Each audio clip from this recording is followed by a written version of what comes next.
Welcome to Chris and Carlette Live, a podcast about life, love, and overcoming obstacles. Each week, we discuss the good, the bad, and the indifferent of life's interruptions. Now, here's your host, Chris and Carlette. Keep believing, don't go stressing, keep it moving. God, we're resting, here to help you, here to bless you. With God on our side. See.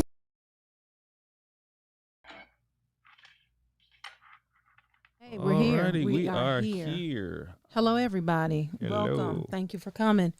Thank you. I see you coming in. Thank you. I see you on Facebook. You're coming in on YouTube. Come on in. We are ready to have this discussion. We are glad you are here today, here on this wonderful May the 10th. Today is the day after Mother's Day. Mother's Day. Yes. We want to wish a happy Mother's Day, Mother's Week, I guess, to everyone that is viewing and that will.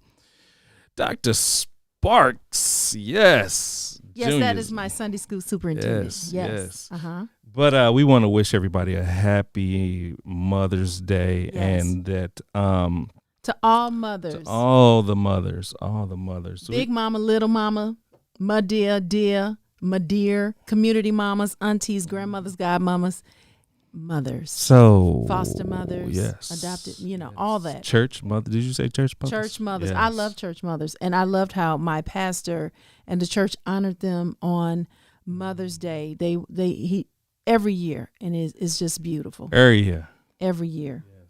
So what did you do for your Mother's Day? Well, my great husband, which I believe we all know, Mr. Chris, Chris Edwards. Moi. Yes, he planned a wonderful day. See, to know me, if you know Carlette, you will understand how it was wonderful what he did. He planned the day for me and the children to go to the peach orchard. And that, some people are like, well, he took you to work. No, he took me to therapy. I love all things natural as far as farm to table. I've taken my kids to the farm several times so they can pick vegetables and fruit and get that experience, and they love it. When they were told that we were going, my oldest, who was 17, said yes. Listen, they understand. I exposed them at an early age. All of them. Christian has even seen a cow being born. How about that? So we went to the orchard in Peach County, Georgia, or Fort Valley, and it was wonderful. We did not pick peaches, but we did purchase them. They do not allow picking of peaches even before COVID, but we were allowed to pick strawberries, and I was so excited. We ate fresh peach cobbler with fresh peaches and fresh ice cream and fried pies, and it was wonderful. It was absolutely wonderful. People had on their masks, some didn't. And as you can see, that's the end result. That was about 10 pounds of strawberries, yielded me 18 half pints, jars of preserves. And yes, guys, I did all this last night. Yes. My day started early and ended by 11 o'clock. I was wonderful. I was fine. It was wonderful. I just loved it. And to my husband, I thank you. I thank you for honoring me. I thank you for planning this. The children enjoyed themselves.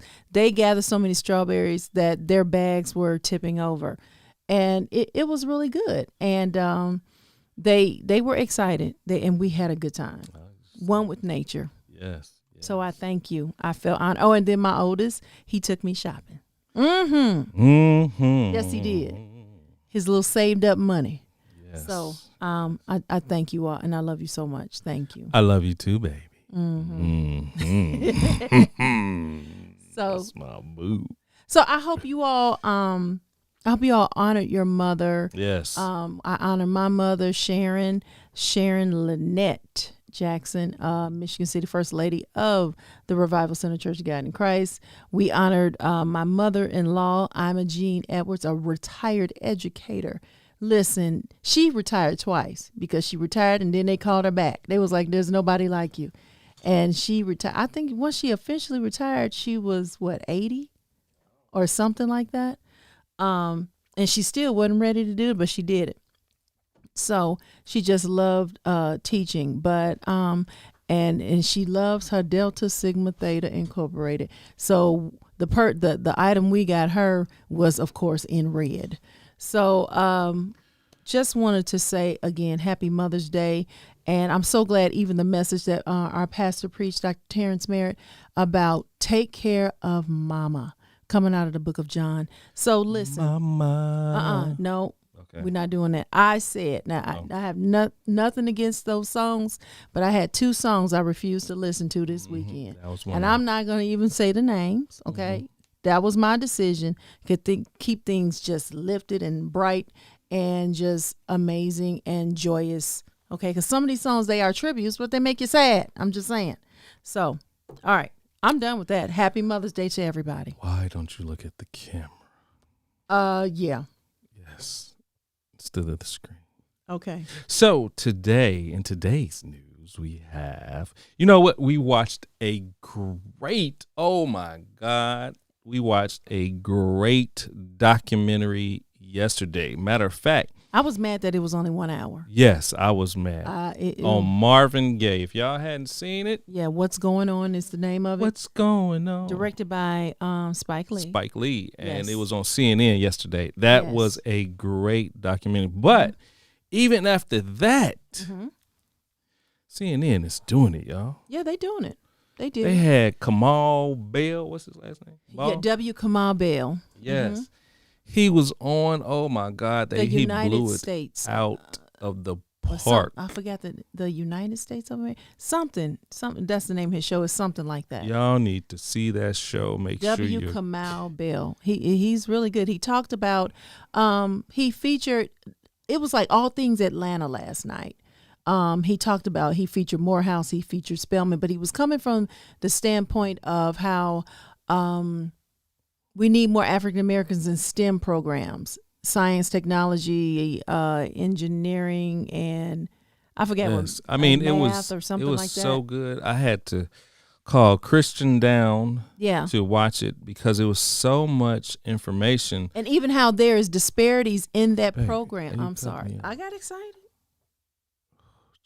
Y'all see how she just cut me off? But no, they even showed us how they doing racial and then profiling you- down you to still- coding. Okay. Jesus, y'all see how she just cut me off? Go on, just go on. It's the Carlette show. Okay, somebody said It's the Carlette. somebody's doing repeats. It says there's a lot of repeating on our page. She said it's like it keeps going over what we're saying. I don't know, y'all. I don't know. But no, go on, Carlette. Go on, finish. Let me know Let me if- troubleshoot okay. this, and then you. But you- anyway, it was they were talking about the ladies that they were talking to. They were all engineers in different fields of engineering.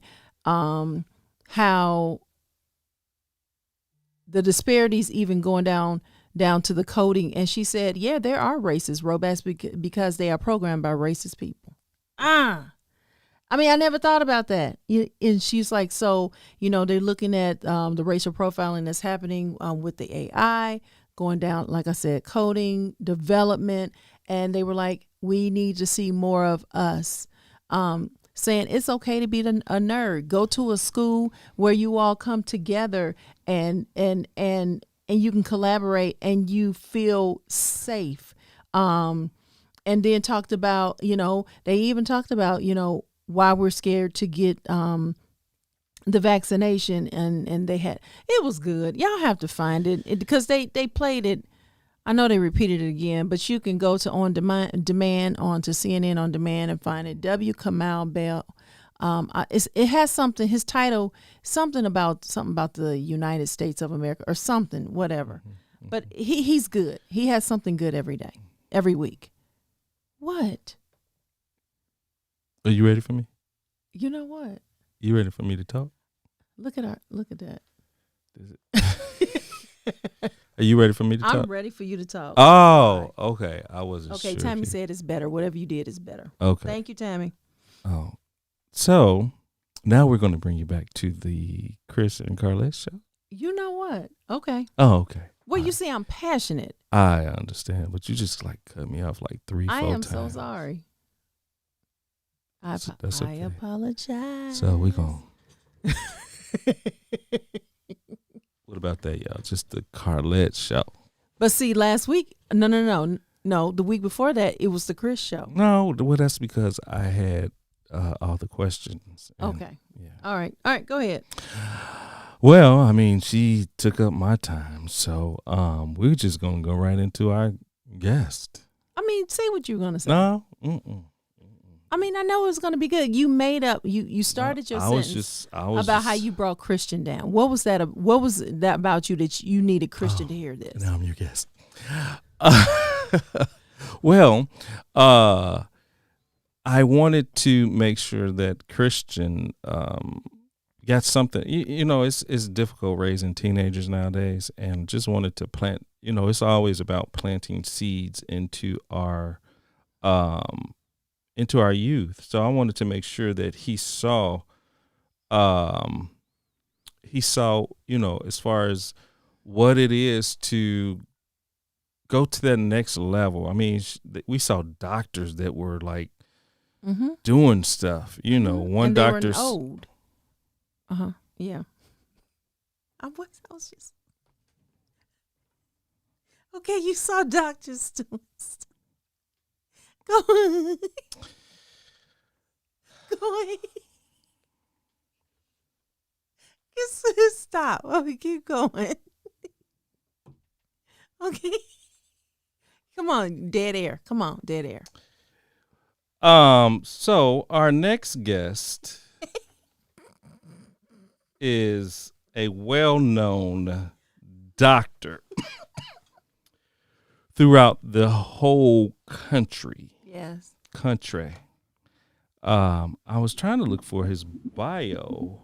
Well, if you all remember, we had him, our own Dr. Dwight Owens. We had him back in February, which was, you know, we did, of course, not mental health. We did love, and that was one of the things we talked about was self-love. We didn't come from the traditional aspect, you know, with the month of February and Black History Month, but he talked about self-love when he was with us in February.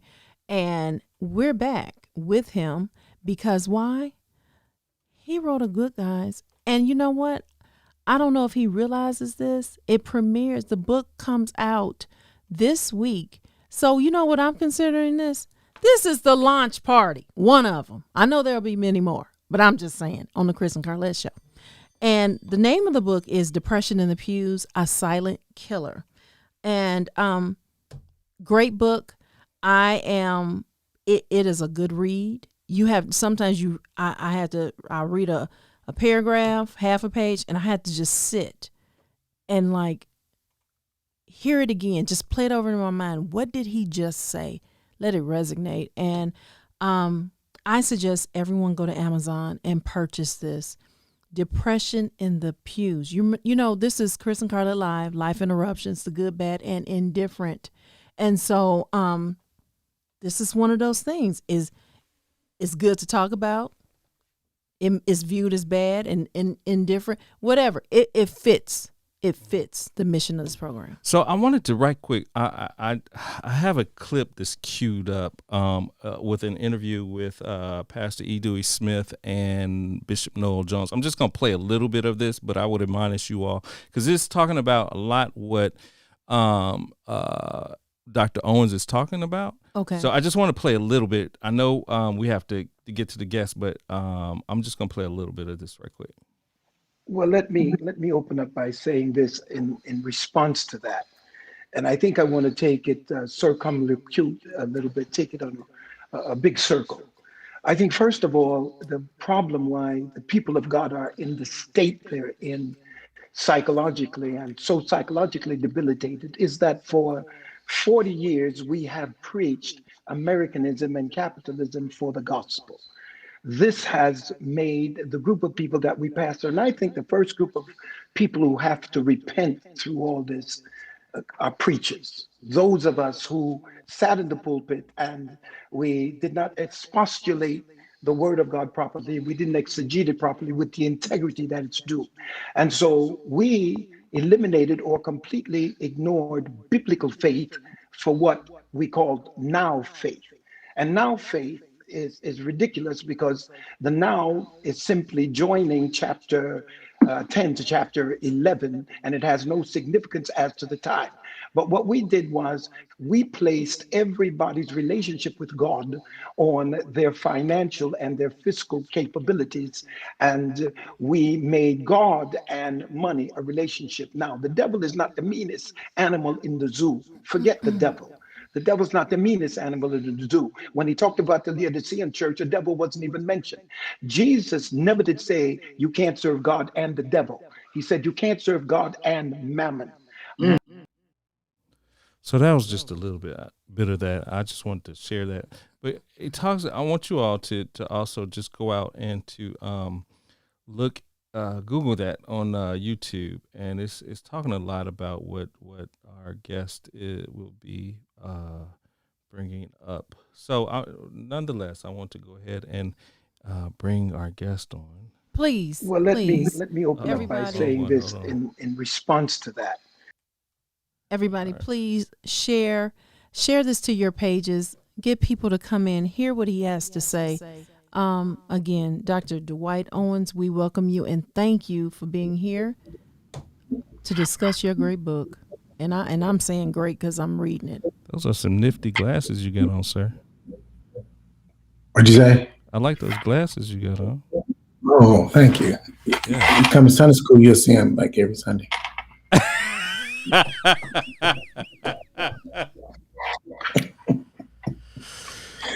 Okay, Carlette, this is your show. I'm signing off. No. Okay. So, Dr. Owens, again, thank you for coming. Thank you for writing this book. Thank you for accepting the assignment. We talked about this. This is more than just a book. This is kingdom work. I'm sorry. You're addressing something, and you're pulling off the Band-Aid. Okay. So, and you're getting it from under the rug. Okay, we can't trip over it any longer. You saying enough is enough. Let's talk about this depression in the pews. So, why did you write this book? Well, I decided to write the book because, as you know, we have what we call the biopsychosocial model of care in psychiatry. But being that I'm both an elder and a allopathic physician, sometimes people come in and it's kind of important to include their faith in the process. But what happens a lot of times is I'm called on to do workshops, I'm called on to do talks or different things in the church. And when that happens, invariably speaking, people will begin asking me questions that I know are related to disease. And the disease that's most prevalent that comes back around is indeed depression. So when we were talking about this depression, a lot of times people don't see depression as a medical illness, but it is. It has the ICD-10 code. It has, you have to have a medical treatment plan. But I think a lot of times people they don't have the right idea about depression. And so I thought that with God, my faith, and with my knowledge base in this area, that I could provide something that could sort of educate the community, educate pastors, educate parishioners, sort of somewhere in the middle. So that's kind of why. Okay. That's why. So we're going to go through the book a little bit, and I'm not going to tell everything. You need to purchase the book. But I will tell you all, he got me at his dedication. I'm talking not even page 1. You know how you have page A, B, C, X, 1, 2, room and number. He had me at his dedication. And I called him. I said, you're about to make me cry at the dedication. And I'm not going to share what that was. You need to get the book. However, going into it, depression in the pews. You know, a lot of times people want to run to the pulpit and they forget about the work in the pews. I think you're doing the work in the pews, sir.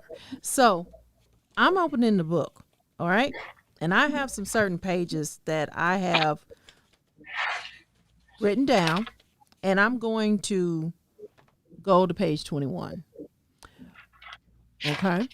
And you are talking about, I want to go directly to depression in men and women. Is there a difference? Definitely. Okay.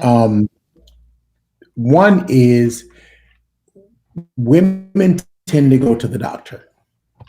So that's the big difference. Whereas men, we tend to internalize our issues. Let's talk about women, for example. For example, you have to be very careful when you are doing your diagnostics because certain things happen monthly that you want to be aware of because there is a type of depression that comes with the premenstrual cycle, premenstrual dysphoria disorder. And we mentioned that in the book. And that's a very serious and disabling disorder. If you ever know anybody who's had PMDD, you know that those people can be almost disabled around the period of that cycle. And we do treat that, and that is treated medically. I've had some adolescents with those problems, and I've had some adults with those problems. So that's something that you want to look at. So there are hormonal variations, especially with females, that you have to consider. That's why it's very important, in my opinion. You can start with therapy. You can't start with talk therapy with a therapist if you're afraid to see a psychiatrist. But at least if you think that you are depressed, you should have a medical physician of some sort to kind of work you up.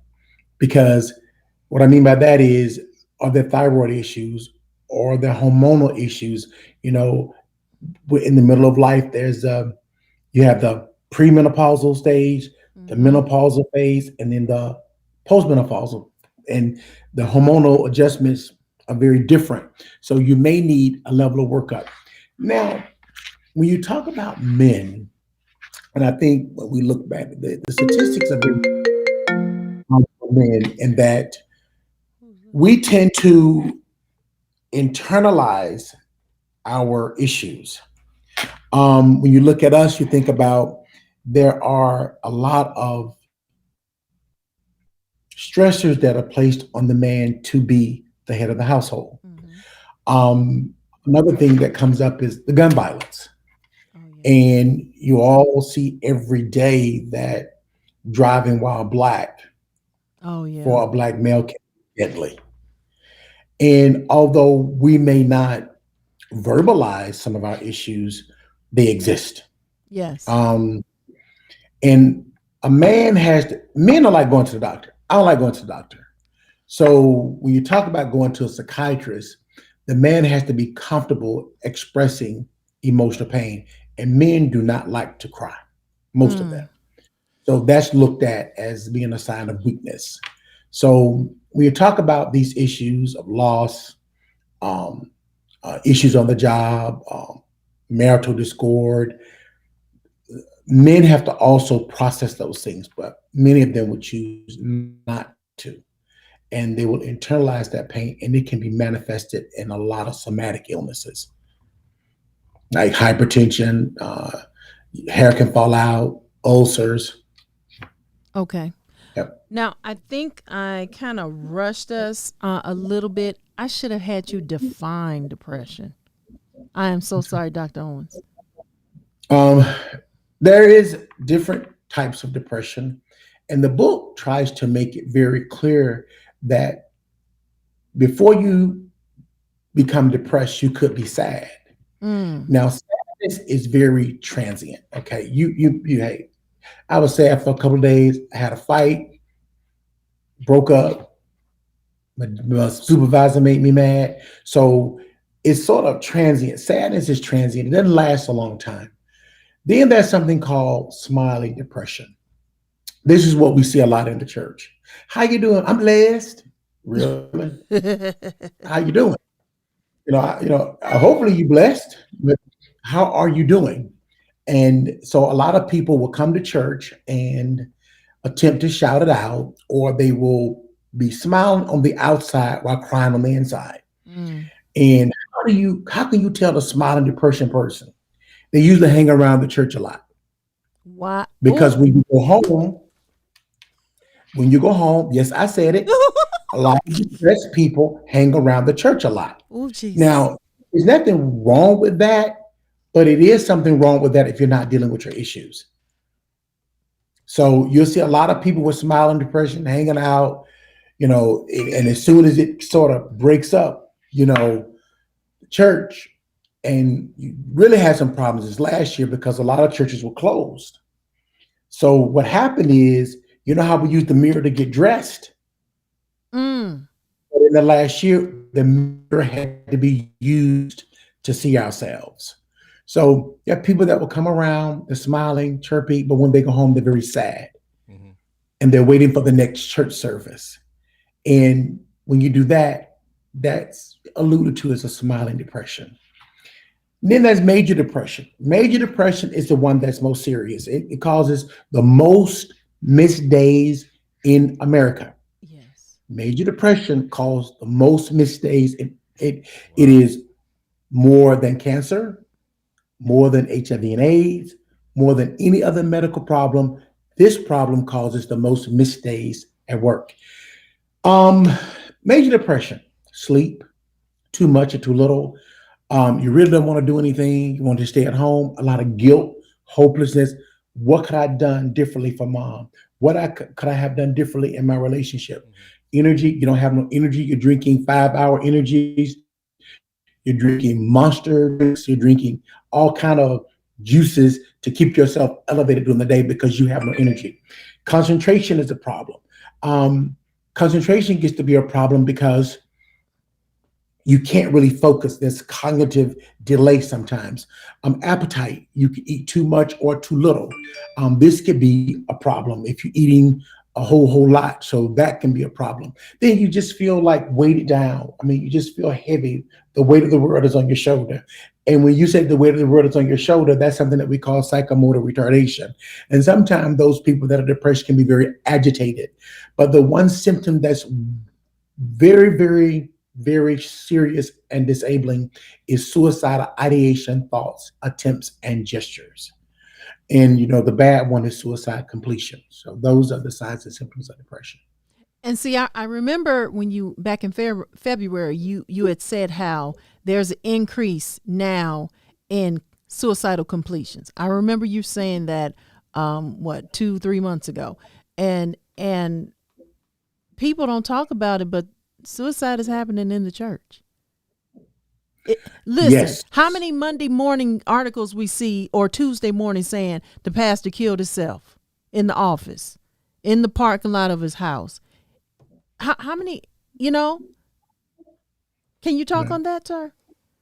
Well, I think that one chapter in the book, let me see what the name of it is. It talks about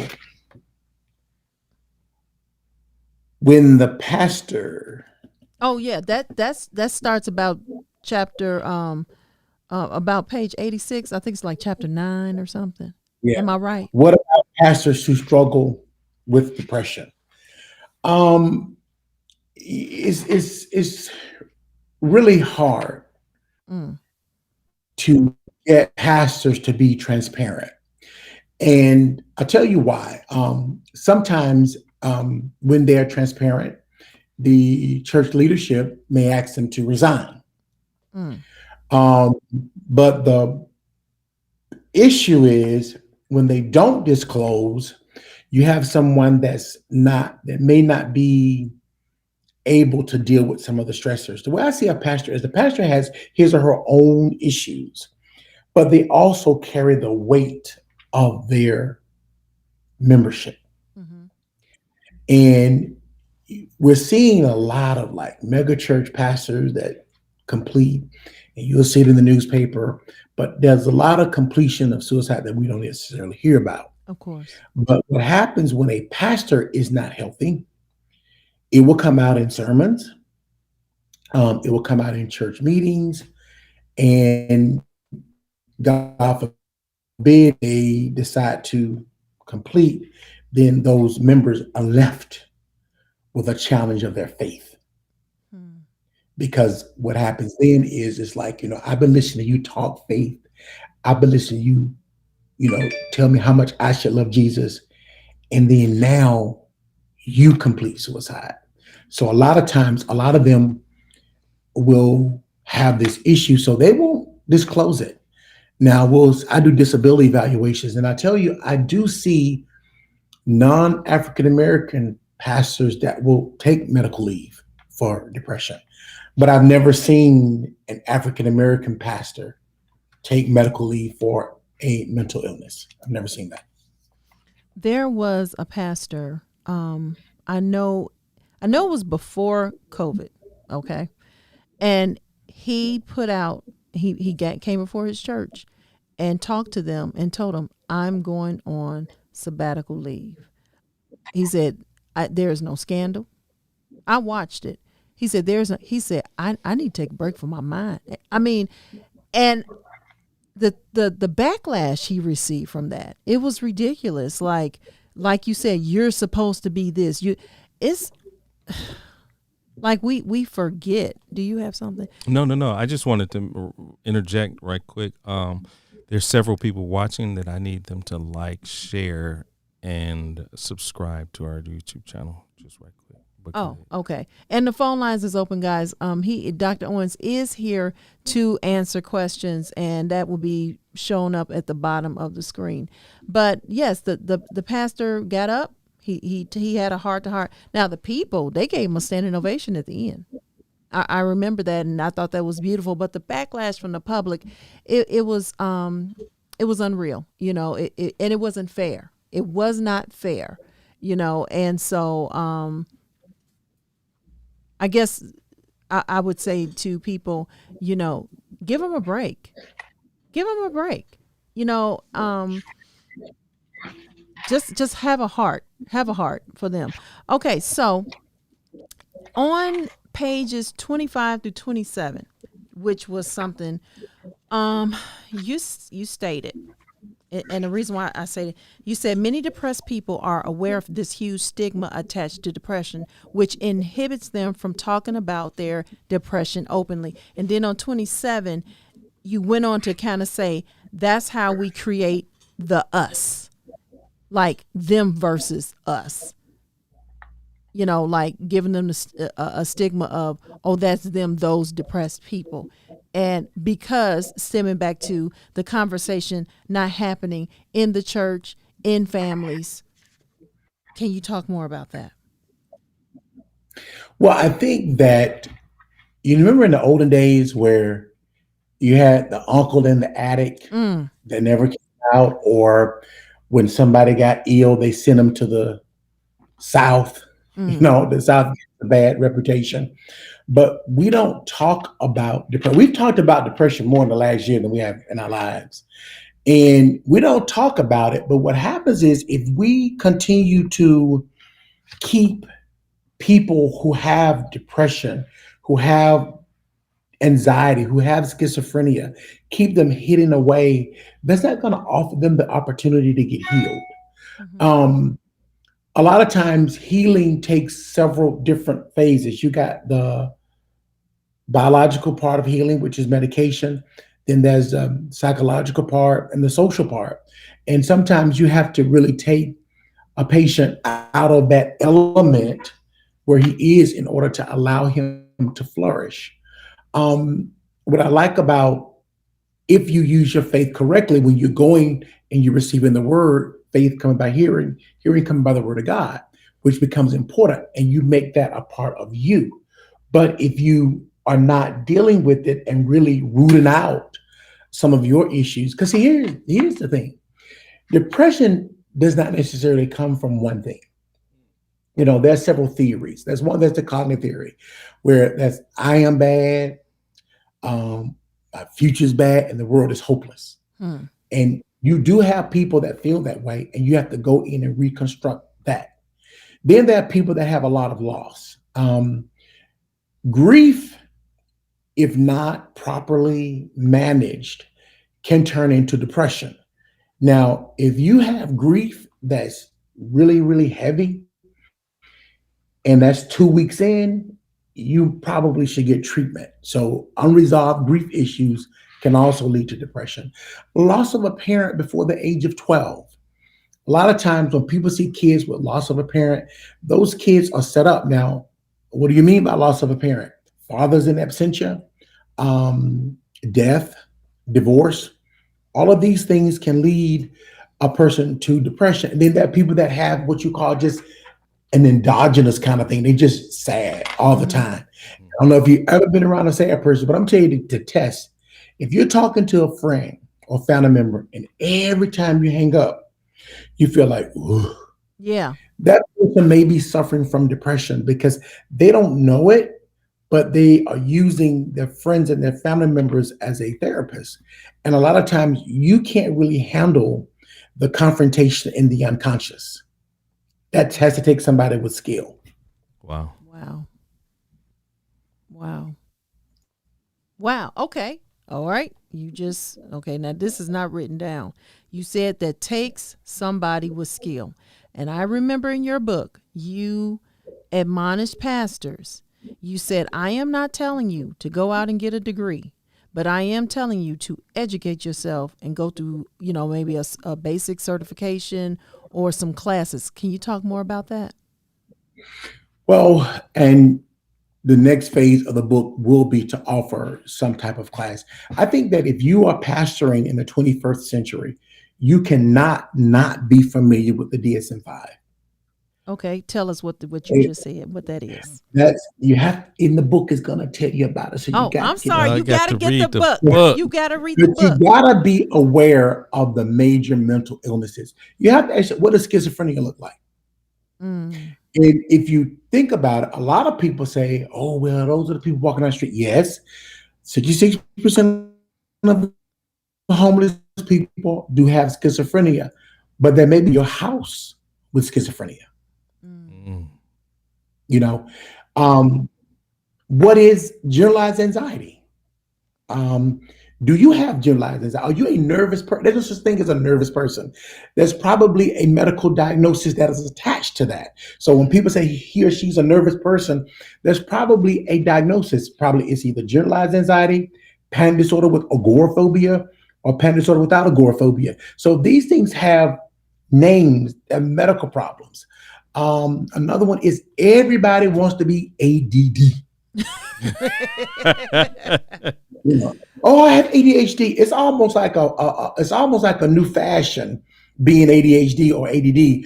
Now, my impression is that a lot of people that are bipolar are getting diagnosed with ADD. Now, the thing about it is, if you're bipolar and you get diagnosed with ADD or ADHD, you're going to need more and more and more medication. You know why? Because the stimulant is going to flip you over into mania. And you're going to wonder why you're so agitated, why you're so nervous, because a psychostimulant is not going to treat bipolar. Can you have more than one mental health disorder? Yes, you can. As a matter of fact, many people do. Oh, wow. So that's an issue. Then there's always the person at church that nobody can get along with.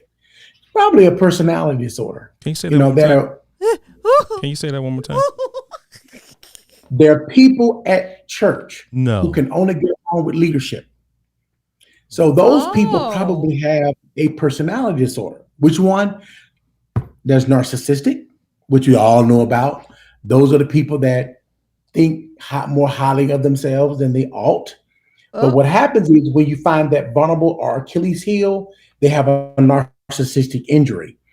And once they get a narcissistic injury, it's bad. It's on and popping. That's the histrionics. Dramatic, all over the place, just a bit much. Then there's the paranoid personality. I mean, people who are paranoid, it's like somebody's always talking about you.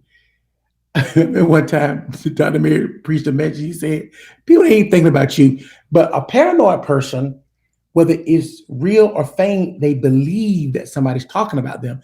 And generally speaking, really, nobody really is thinking about you. But if you have paranoid personality disorder, that's going to be one. And there's schizophrenia, which is more major, but there's also schizotypal personality and schizoid personality. And if I gave you those definitions, we all will be able to pick somebody out who has those type of disorders. Schizophrenia does not mean split brain. It does not mean that. That's a misnomer. Don't say that no more. And so what we're trying to do is really provide a level of education, especially for our pastors and church leaders, because now our churches are larger. So we want to be able to provide them with a level of education and training so that now they can go back and be psychiatrists, but they'll know how to handle the basic precepts that some of their members are dealing with. Adrian Relaford has a question. Is there any correlation between depression and hereditary, or is it on the spectrum of being a generational curse? I'm sorry. Good answer. There is a biological or genetic predisposition for mood disorders. Mm-hmm. So that is correct. Now, generational curses, they do exist. So what do I mean by that? If you're in a household and there's a lot of high expressed emotion, a lot of people there screaming, hollering, a lot of fighting, you can be predisposed to mental illness. And then what will happen is you'll take those behaviors that you learned as a child into your house. Oh my. And then those behaviors are now going to your house, and your kids will take them into their house. And that's where that generational curse idea comes from. It being passed down and passed down and passed down. For example, grandmom lives in the housing projects, mom lives in the housing project, and our daughter lives in the housing project. But the generational curse, which is the spiritual aspect that we talk about, has to be dealt with in the spiritual realm. Now, the medical piece or the biological predisposition, it does exist. So if you have a parent, a mom or dad with major depression, you are a good candidate for depression. A higher candidate, Chris, for bipolar illness. Wow. So it does run in families. It does run in systems. And a lot of people don't like to talk about it, but you'll see mom and grandmoms, sisters and aunts all going to the psychiatrist. Mm-hmm. Wow. So by going to this I don't know, you may touch on this in the book, but how do you really dig down deep into someone's lives to set them free of that, of anything really? Well, first of all, who do you suggest? Who are you suggesting in this question to do it? The psychiatrist. Okay, yeah. Okay, and not the pastor. Well, yeah, because I don't know. Well, that's a good question. I think that if a pastor has the time to do dynamic psychotherapy, or if they're certified and interpersonal therapy, or whatever type of therapy, right? I think you need to be certified. No, I know you need to be certified. You need to understand processes, because one thing that I don't like to hear is something called talk therapy. What is talk therapy? There's, if somebody, a lot of times I ask my patients, I say, okay, you're going to therapy. So my question is, what type of therapy are you doing? And they can't tell me. I mean, it's as simple. It could be just supportive psychotherapy, where you're just supporting the person through their problems. But if they are in therapy, you ought to know what kind of therapy you are in. And then what's the end goal? I mean, is this going to be 5 sessions? Is it going to be 10 sessions? I don't think pastors, because they have so many parishioners, really have time for any long-term dynamic psychotherapy, but they may be able to help you get through the crisis. But I will caution every pastor, if there is any thought of harm to self or harm to others, you probably should refer that patient out. Okay. Wow. Yeah. Is that due to the intentional purpose attempt to regress this person? Okay, so Terrence said, is that, I guess, in response to the question with the statement before this one, is that bipolar due to the intentional or purposeful attempt to regress or suppress the cursed family traits? Bipolar is, first, I don't know. I guess I have to define bipolar. Bipolar is, you have to have a major depressive episode and or hypomania, or you could be manic and not have a depressive episode. So if you're manic, you don't have to have a depressive episode. Now, I'm a dynamic psychiatrist, so the way I see bipolar would be the mania is an attempt to compensate for the depression. So whatever the underlying issues are, this is the person's method of compensating, and they become manic. Now, looking at genetics, I think there's something called kindling or genetic loading, which is probably too much for this conversation. But I think that with the genes that a person has predisposed in their genome, they can either fire or misfire. And depending upon that, because depression is more inhibitory, whereas mania is more excitatory. So I'm not the biology behind whether or not the person who's genetically predisposed will become bipolar or manic. I think may have a lot to do with coping strategies. And in our culture, how we cope is with substance abuse, alcohol, marijuana, and now opioid addiction, cannabis. And so we cope through the suppression of our feelings with substances. So I would think that's a very complicated question, but it's just when you look at the genetic probands, even you separate twins at birth, you will pick those twins back up and you'll find both of them have been predisposed. If there's a family member with it, they'll have some of the genes. Wow. We have a call on the phone. Hello. Oh, she hung up. Okay. Miss Bishop, if you want to call back in, please do. Okay, go ahead. Okay. So, Okay, so Renelle, she just popped in. She said, "Which culture? American culture? Question mark. Which? Yeah, which culture? I'm talking about basically people of color, Okay, African Americans. okay. Now going back to That's not to say that other cultures don't, but in this dialogue, I'm talking about people of color, African American. Okay. So when a person says, whether they're the leader in the church, we're talking about church, guys, depression in the pews. Okay. No, we're not talking about outside of it. When the response to whatever is going on with a person, prayer and fasting will do it. Hear me good, people. I am not knocking prayer and fasting. We all need to be doing it. But when it is said that's all is needed, what are your thoughts on that? And then, yes, that's in the book. It's in the book. The chapter that we will reference is to medicate or not to medicate. That's the question. I do believe that prayer and fasting are always appropriate. Yes. But here's the question. If you had high blood pressure and your blood pressure was elevated and you were having headaches, would you just pray and fast, or would you pray and fast and go to the doctor? If you had diabetes and you noticed that you were always thirsty, urinate a lot, would you just pray and fast, or would you go to the doctor to be evaluated?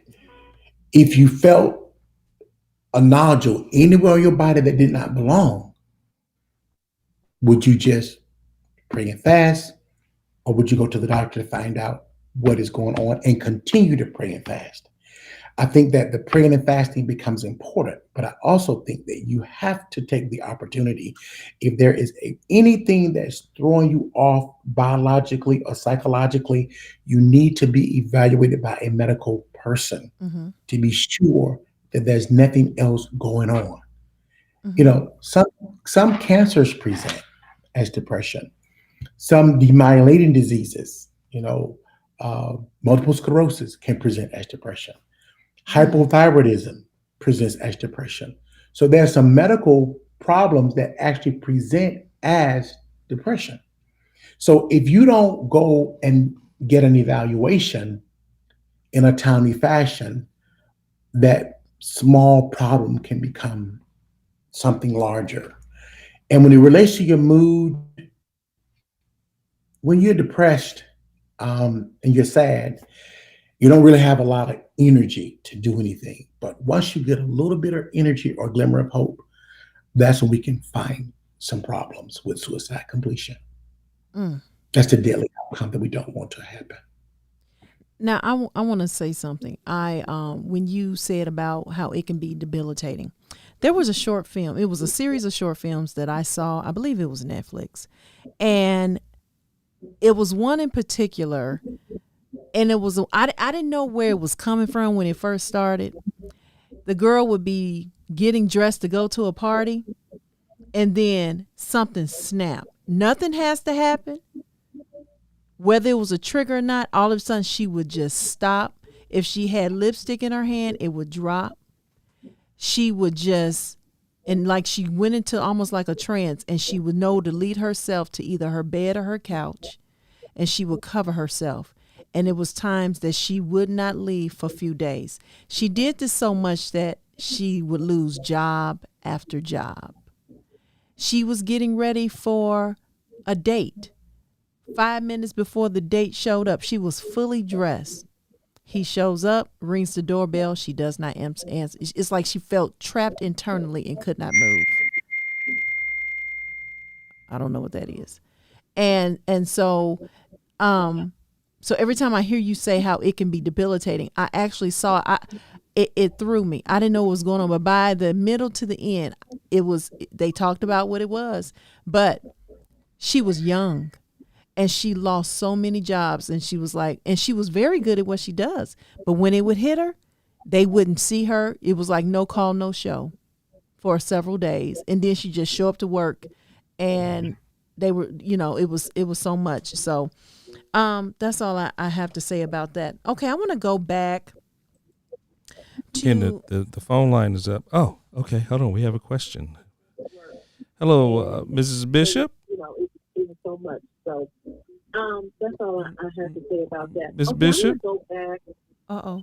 Can you turn down your audio to your computer?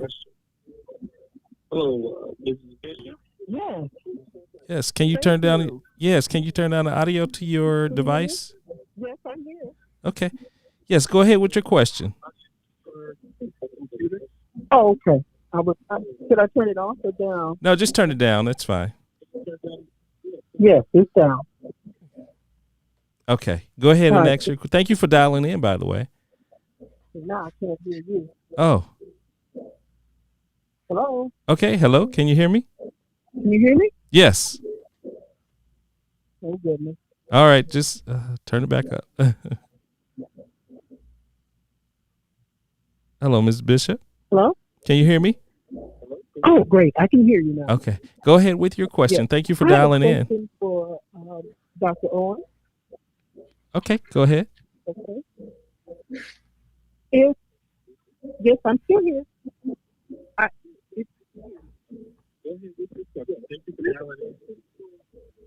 Dr. Owens?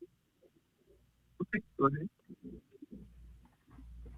Yes, I'm still here.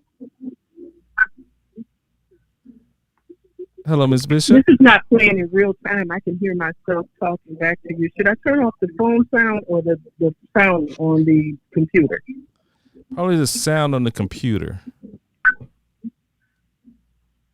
This is not playing in real time. I can hear myself talking back to you. Should I turn off the phone sound or the sound on the computer? Probably the sound on the computer. Okay. It's off.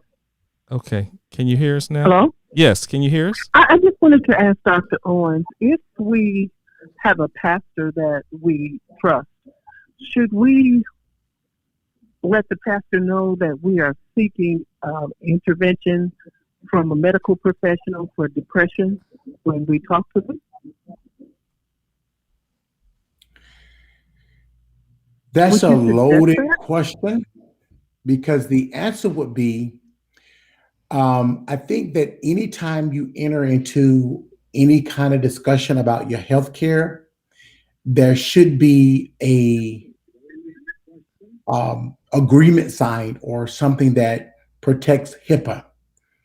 Because once, a person, say I'm a pastor, and you reveal to me trauma, depression, you don't want me talking to the next member about what has happened. So I think that anytime that there's an assumption of confidentiality. But when it comes to medical issues, if it's going to be something that you're going to be ongoing dealing with him with, I would. Now, if you really have a good relationship with your pastor, he or she is confidential, don't do a lot of talking, then I would say it's okay. But if there is some concern about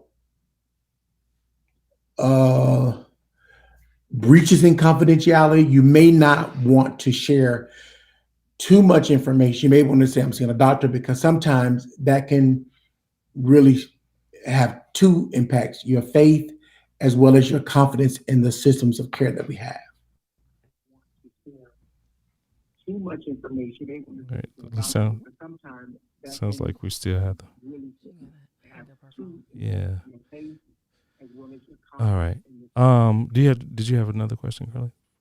Go ahead with your question while we try to get this. Okay. So, thank you for that, Dr. Owens. Thank you. So, she said, thank you, Miss Bishop. So, this is what I'm trying to avoid. I'm trying to stop making this all about the pastor, because we said it's in the pews, but one affects the other. Okay. Go ahead. The title, Depression in the Pews. The book is not explicitly stating that there are depressed people in the pew, but a pews are what you find in the church. I got you. Okay. And at any moment in time, whether you are a parishioner, a leader, a pastor, a usher, a choir member, or even a Sunday school teacher, you're going to touch a pew. That's right. So we're talking about basically mental illness inside of the household of faith, not necessarily the church, which is the structure, because a church is a structure or a building. So you can come to church, not be really associated with the church, but I'm talking about people that are in the pews, working in leadership, in ushering, greeting, singing, shouting. Those are the people that we're talking about in this book. Oh, okay. Wow. Okay, I have to ask this question. All right, that just came through, and they said they're just curious. And they said, as a 100% disabled vet, yes, diagnosed with PTSD, the VA has prescribed me over 10 different meds to take daily to regulate my nerves and pain. Prayer and fasting is common for me. I choose to use medical cannabis with no guilt. Is there an issue with that as a congregant?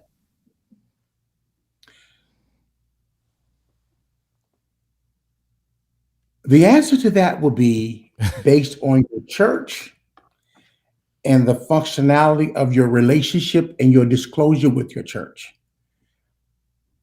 To be transparent, if you want a medical cannabis card, you can get those from me, because I believe that it works when used appropriately.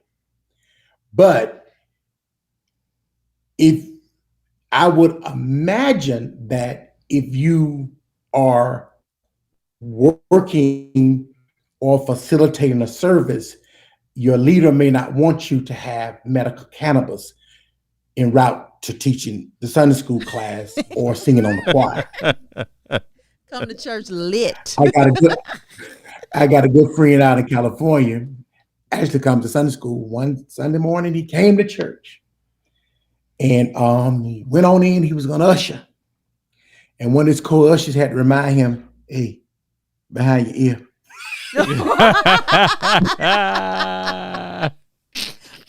Yeah, take it behind his ear. But medical cannabis is something that's used. It's great for pain. It's great for PTSD. But I think the method in which you're using the medical cannabis and how you're going to function in that service, whether you're going to be a parishioner in the pew, sitting in the back, or whether you are going to be actively participating in the worship service that day. And if you are using a cream, but if you're going to be smoking, I don't think that pastors will. So why has the church shunned? Oh, this is in the book. Yes. Oh, no. Well, why has the you can choose it. Why has the church shunned cannabis?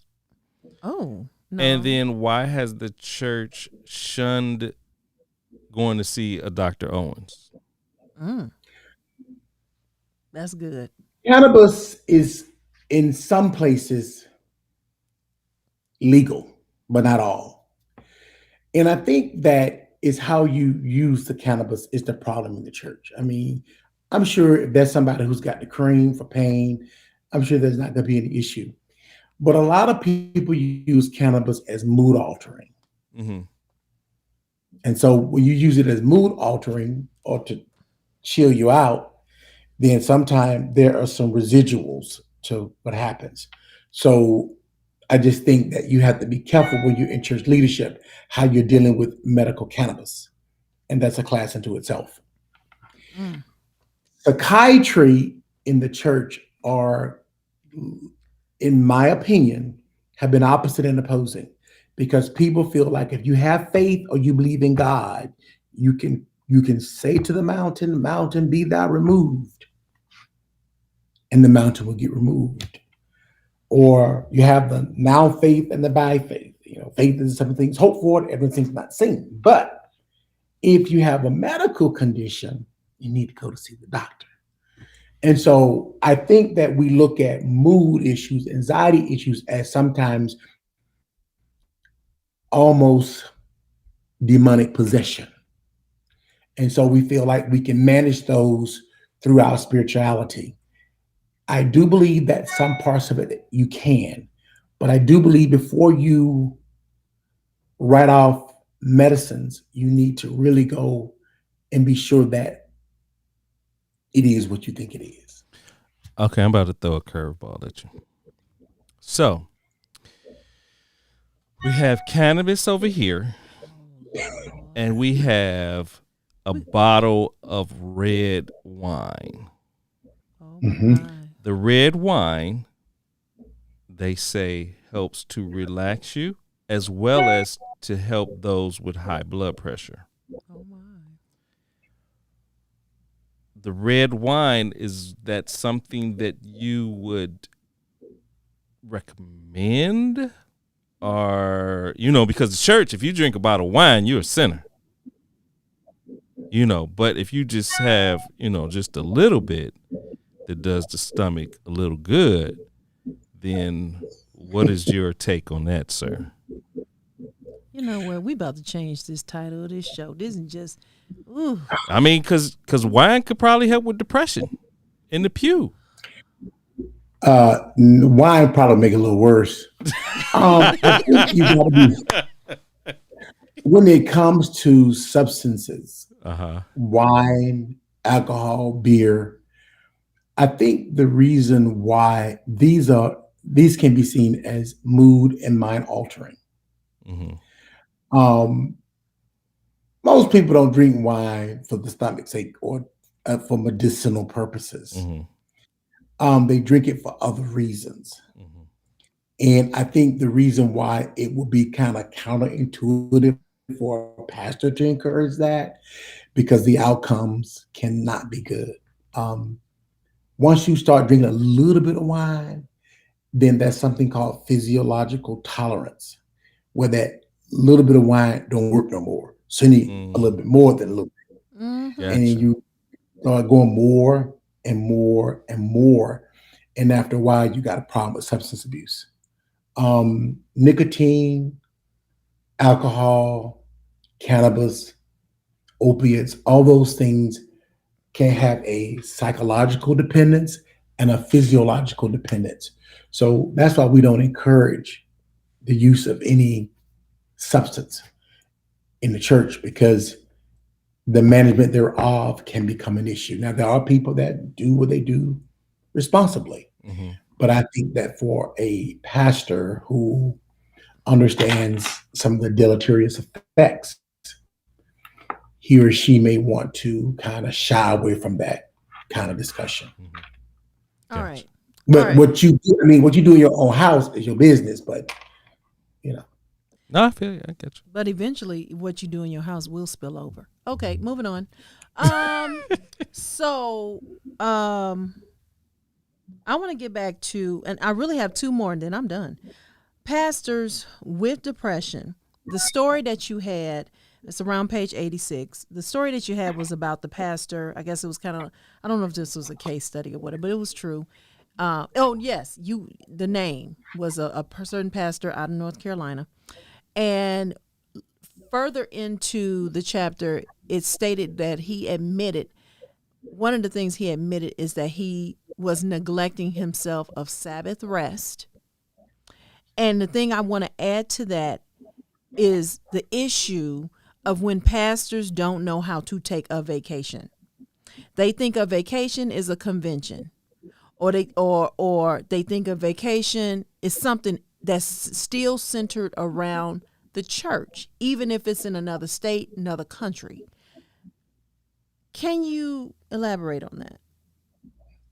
I think understanding the Sabbath rest and Salah becomes very important. And you talked about the pastor that took some time for himself. I think that anybody who works with people, ministers, doctors, lawyers, or anybody who has that constant, kind of relational kind of stance, needs a break. Now, vacation is not the Sunday school church convention. Vacation is when you can shut it off. Yep. There's one thing that I teach my patients is called a hard stop. A hard stop is when, okay, we're not going to do communion this weekend. We're not going to talk about no church business this weekend. We're not going to do anything but have some me time, some time to rest. I think it becomes important with pastors because they may not realize it, but it's day in and it's more than just preparing a sermon.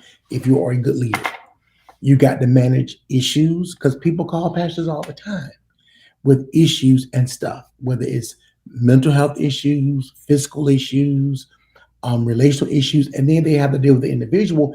Then pastors deal with the dynamics of the church, because all of us have different personalities. So that pastor has to deal and manage with all of that, as well as his own personal life.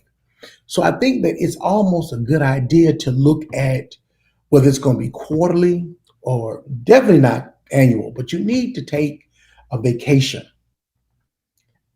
I would say a pastor needs to do something every quarter, because especially if he's in worship services or having services more than once a week. And all he'd have to do is just take some time to himself and say, hey, go on. And, they should have a staff, because I think having the Sabbath rest allows you just to rethink who you are. Sometimes you can get in touch with God for yourself and do some different kinds of things, because you can get caught up in the day-to-day management of church and church people. And that can be very challenging in some cultures, because people tend to come to their pastor with just about any and everything. So I think that it becomes very important. It will behoove the pastor, the leader, and even the leaders. I mean, if you're in the church all the time and you never take a vacation, that's unhealthy. If I was a doctor and I don't ever take time out, it's just really unhealthy. You need to take some time for yourself to just have a catharsis, go on the beach, have fun, and get in touch with you and your God in that personal one-on-one time. So what you're trying to say is my brother-in-law has to come down here more often. If he chooses, and my He's a pastor. seal and Yeah, my he's a pastor. sister-in-law, they have to come down more often. that would be nice. Yeah. Or So wherever they choose to vacation. you hit Jay and Felicia, pastor. But Look, no, don't get me wrong. They know how to vacation. I know they do. know how to but vacate. They need to come down. Hear and me see good. their They know nieces. she has stamps in her passport. Okay. Now That's true. It's him that you gotta. well, Well, he vacates better than a okay. lot of Yeah, people. that's true. Than a Well, lot I'm of just people. saying. My Seriously. I'm just saying he needs to. You come just down. trying to get a plug in. Listen, here's my last one. What is, and I had more, but I'm not going there because we are at 8:11. What is, or what should be, the church's response to A, depression, to B, your pastor is depressed? You got to get the book. I think that first, the church's response has to become more global. We have to begin to accept this as a medical illness first. And then as it relates to responding to pastors, parishioners, and different people in different postures in the church that have depression, it's going to take education. So I think once we have more people that are educated about mood disorders and mental illness in the church, then I think what's going to happen is the response is going to become different. We cite a study in the book that talks about most people go first to their pastor. Yeah. And that's just common in our community.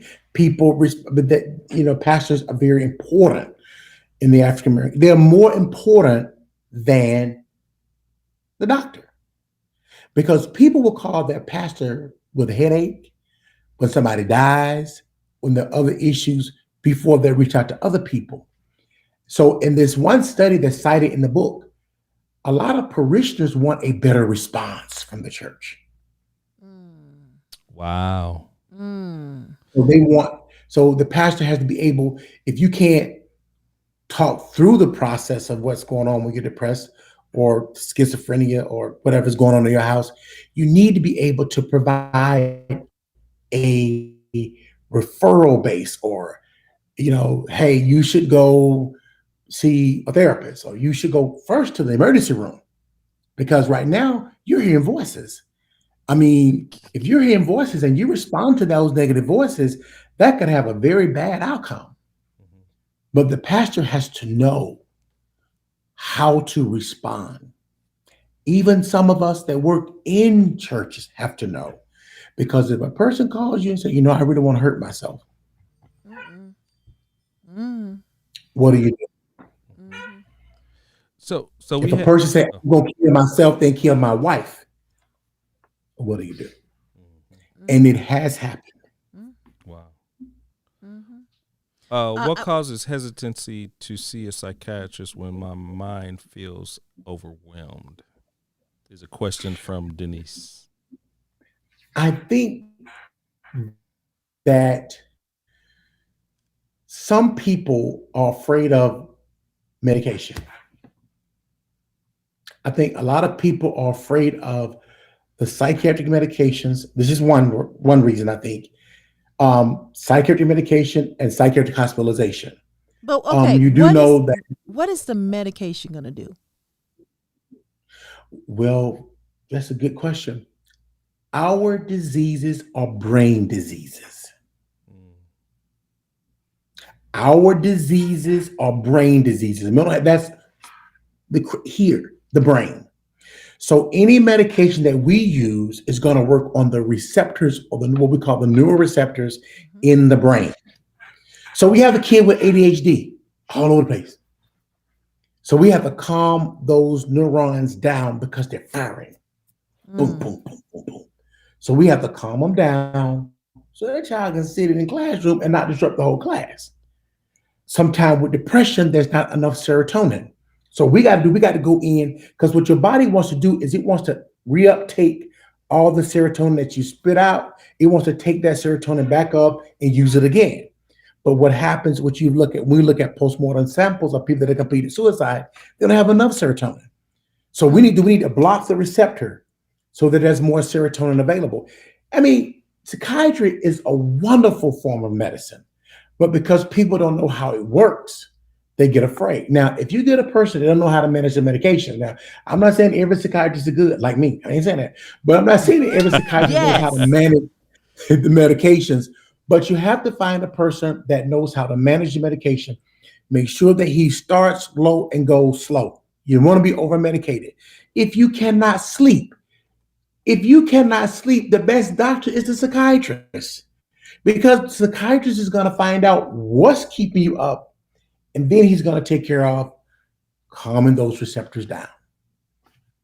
I mean, you do have sleep doctors, but most people for insomnia come to see their psychiatrist. But guess what? The first symptom of depression is what? Sleep disturbances. But if you have a good doctor, like you, he may want you to go and be evaluated, like me. He may want you to go be evaluated for sleep apnea as well, because sleep apnea can cause a lot of different issues in your body because you're retaining CO2 or carbon dioxide. So you really have to deal with that. And they snore loud, and the relationship get all messed up because they tired all the time, and you can't sleep at night, and you got to go in another bedroom, and you have to work on that stuff. So if you see a doctor, he's going to tell you, okay, you're not sleeping. Does your spouse snore and snore loud? And you'll find that is a very common occurrence. Wow. Yeah. Let me ask you this. Since you mentioned about the church and they need to be, educated, do you fly out to churches to educate? Oh, yes. Yeah. I go to church. Now what's better for me is, in the past, I did not have a tool. Now I have a tool. I have the tool that I'm going to be taking with me on the road. I am available for conferences. I am available for workshops, because I want our people to be educated. I want people to feel comfortable asking the questions like, we had the cannabis fest earlier in the night. Anybody want to buy cannabis? I mean, I could talk about cannabis. We could talk about things from mood disorders to sexual dysfunction. All of that is in psychiatry. We treat it. And so if people become open to learn more about what we teach about, what we train about, and you get a good doctor who can kind of take you through what you need to go through and help educate you, I think you'll feel much better. But yes, I do go on a roll. I do virtual. I'm already got my vaccine, so I've already got a couple of bookings already, what we're going to train using the tool. Wow. What is the best way that they can get in contact with you? Of course, people use Facebook, and they can go to www.psychiatryofatlanta. www.psychiatryofatlanta. That is my website. You also can call 404-575-4785. That is my office number. And of course, if you Facebook, Instagram, YouTube, I'm in all those places. So once you invite me, we'll work out the logistics and try to get this word out. We want to get the word out quickly because, as your wife mentioned earlier, the suicide rate is going up. And what disturbs me most is it's just a lot of people of color. Mm-hmm. And I think that's because they're not getting any treatment. And that's so anything we can do to alleviate this problem. And yes, like you said, that's completions. We're not talking about thoughts. We're talking about they got it done. Right. Suicide completion is up. And they're thinking it is, some of it's due to the pandemic, but I think there's a greater awareness also of mental illness, and people are hurting right now. Dr. Owens, can you give me that number one more time? I'm typing it. I put in your website. Give me that phone number. 404 575 4785. And that's your practice? Yes. Okay, awesome. How can we get the book? The book is going to be released tomorrow, and everybody go out and buy it. It's on Amazon.com right now. If everybody will support, if you have any questions you have for me, you always can ask those questions of me. I'm available, but we need to get the word out. If you get the book, buy a couple, share one with somebody, but kind of let people know that we're now talking about depression in the church, and we're not afraid anymore. You know, Bishop Mason said, "I will not be silent anymore." I can't be silent anymore because when I do any church workshop, whether it's one day or a week, by the end of the week, I'm drained. And that's because people really, really want to know. Cool question. And this talks about one. Go ahead. Can our dear followers, our dear guests on Chris and Carlette Live, everyone that tuned in, if they mention Chris and Carlette and they over the phone, can they get like a $5 discount or something like that? On a seminar? Yeah.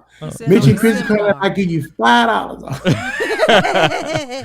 No, I just, just so that I mean, yeah, if you want to do a conference or something and you met me on the show, I will certainly take that into consideration. Looking at everything, how you want to do it, whether you want to do it virtual, where you want me to come, however you want to do it, I will certainly take that into consideration. I just want to make sure that as far as marketing, that if you heard from, if you like to schedule any type of appointment with Dr. Owens, just mention the Chris and Carlette Live so that he can track the number of people that called off the show. So we, definitely. just and then it'll do us good as well to know that. And we know that is reaching you all. Okay, so here's the last thing. Again, go to Amazon.com to find the book Depression in the Pews, a silent killer. Depression in the Pews. It's up on the screen. It's a great read, guys. I'm telling you. It's a great read. I didn't say a quick read. I said a great read. Okay, and then the other thing, I have something, and you have to do it right now, right this very moment. He gave us so much information. Okay, he gave you so much information. You should have been taking notes. If you took notes. If you took notes, and this is for only one person, I want you to take a screenshot right now and put that in the comments. The first person who does it with some substantial notes, I'm not just taking one-worders, I am going to buy you a book if you don't already have it, and I'm going to send it to you. Wow. Okay?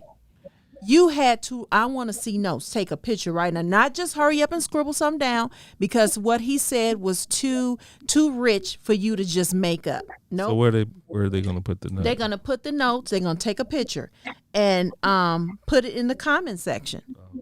Put it in the comment section of this live feed that's happening right now. Take a picture of your notes. If nobody took notes, then there is no winner. Okay? Wow. But I want to see notes. You had to. It was too much. You can't just, No, this is good. This was good. And if you already had the book, he was saying a lot that was in the book. You could highlight it. We mentioned, we called out page numbers, okay? But I want to see that you took notes. If you didn't take it, then we won't have a winner. But I will purchase you a book if you don't have it. And because you wrote down some good notes. You laughing at me? No, I'm laughing at our California friend. Yeah, I see what he wrote.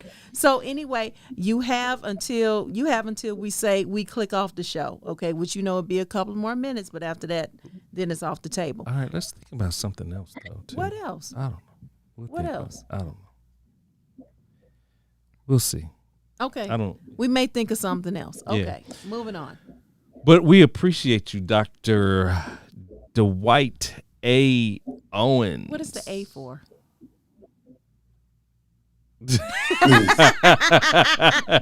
I love middle names. It's for Antonio. All right. Thank you, Dr. Dwight Antonio Owens. Thank you. And thank you so much. Again, everybody go to Amazon, get this book. Yes. So, all right. Anything else? I'm trying to see what could we give away. The book. No, I'm saying what could we tell our listeners to do? Yeah. To win the book? Yeah. Something else they can do other than show some notes? Dr. Owens, can you think of anything? Can you think of something? They can buy the book, and then they can send you the screenshot where they bought the book. But no, we And were then going to you buy a can- free. We were We'll going to buy their them book. a book. We'll buy Oh, them a okay. book. So what can they do? I said, show me a picture People of your like notes. food. They like what? Food. No, we ain't No, doing food. no, we we doing. talked- You show me something, and I'm gonna buy you a book and send it to you. All right. I agree. All right. So I get this. Okay. If you give us 3 points that we talked about, then we will buy you. The first person to give us 3 valid points that we just talked about, then we will buy your book. Buy you a book. How about that? 3 valid And points. where are they gonna show this? They're going to put it in the text. Text it. Okay, in the chat. In the chat. Okay. Wow, I listened to everything and received information. I wish I had taken notes. See, Ms. Bishop. See. Yeah. If someone can mention 3 valid points, and not the first just person. 3 words. Yeah. I just think that's an injustice. We had a wealth of knowledge coming our way. Well, we're gonna. So we'll let you know, and then we'll buy them a book and go from there. Well, but thank you so much. We can Dr. do that. We can do the transaction through Amazon, but we will let you know who won. Yes. Dr. Owens. Okay. Let's see. Grace, sex. Sleep strong, drink, delight. No. No, that's not going to win. That's not winning. She heard Grace. sex. Grace, that's not winning. Renell, African Americans use substances to cope with mental illness. Where do you see this Pastor need to vacate Sabbath, vacation, and where do you see this at? It's popping up. Depression, bipolar. I think. Okay, Marilyn is saying something. Depression, bipolar. No, Marilyn, not 3 words, Marilyn. Oh, Renell got it. Where are you seeing all this? Right. I only saw the last one. Terrence said weed is okay. Bipolar can be generational. Renell is our winner. See, and that's what I was afraid of. Weed is okay. People, listen. You are not going to be on the Chris and Carlette show that go and smoke you some weed and get you a card. No, I'm not promoting that, and I will not. That might be good. All right. So the book talks about weed. They're about couple. Okay. Right. Well, I think Renell is our winner. Okay, Renell is the winner. Yes, Renell, we can contact. I don't see nothing that she said. It's right here. Yeah, I got it right here. I just see her last statement. That's all I see. All right. But if you say she's the winner, she's the winner. Adrian is coming through. Adrian, wait a minute. You know what? We'll go ahead and buy 3 books. I'm gonna chip in 2. Okay, so we buying 3 books. So so we're gonna do Renell, Adrian Relafort, and Miss Bishop, since she dialed in. Okay, and she did write some stuff. Let me see. We need since you all on Facebook, everyone that we just called out, Miss Bishop, Adrian, and Renell.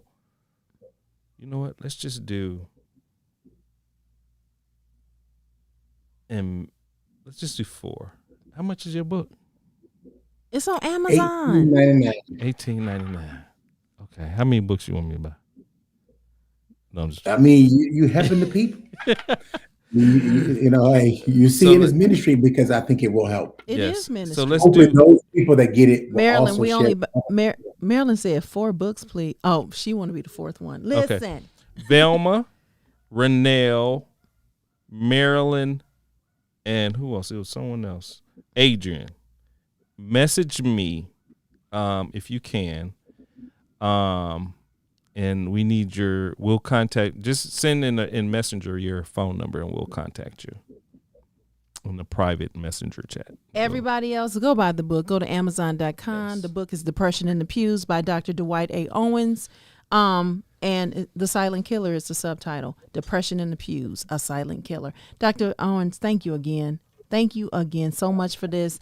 I say thank you on behalf of the world because you are making an impact. Yes. And this is kingdom. And I thank you so much. Thank you for saying yes to the assignment. Thank you for your labor of love, how long it took you to do this, and your patience and your love for the people, your love for everybody. And you want people to be healed, delivered, and set free. Naturally, spiritually, you want the total man to be made whole. And I thank you so much. Thank you, sir. Thank you.